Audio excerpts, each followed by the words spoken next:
அனைவருக்கும் வணக்கம். என் லைஃப்பில் இந்த மாதிரி ஒரு பெயின்ஃபுல்லான ஒரு சுச்சுவேஷனை நான் ஃபேஸ் பண்ணதே கிடையாது. மனசு முழுக்க வலி வலி மட்டும்தான்.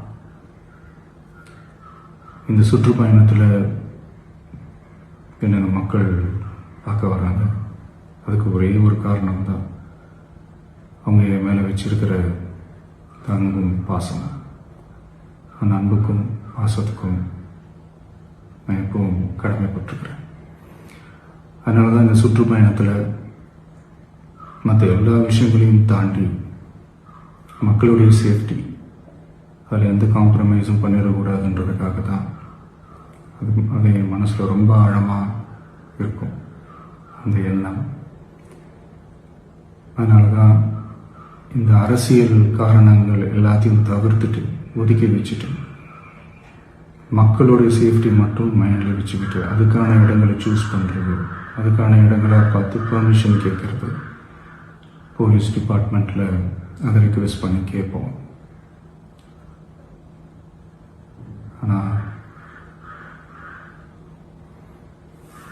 நடக்கக்கூடாதது நடந்துருச்சு.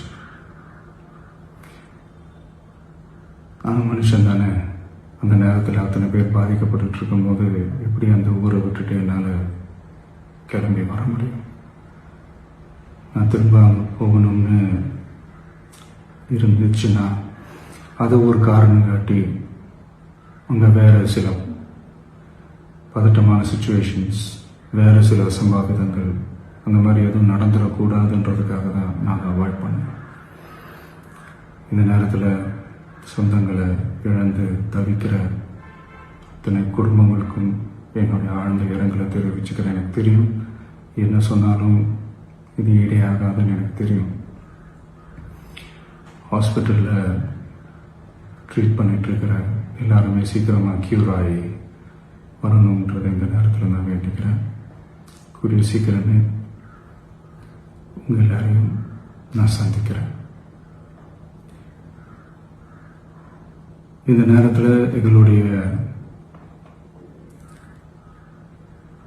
வலிகளை, எங்களுடைய நிலைமையை புரிஞ்சுக்கிட்டு எங்களுக்காக பேசின அரசியல் கட்சிகளை சார்ந்த நண்பர்கள், தலைவர்கள் அனைவருக்கும் என்னுடைய நன்றியை தெரிவிச்சுக்கிறேன். கிட்டத்தட்ட ஒரு 5 மாவட்டத்துக்கு பிரச்சாரத்துக்கு போனோம். இந்த மாதிரி எதுவுமே நடக்கல. ஆனால் கரூரில் மட்டும் ஏன் எப்படி நடக்குது, எப்படி நடக்குது?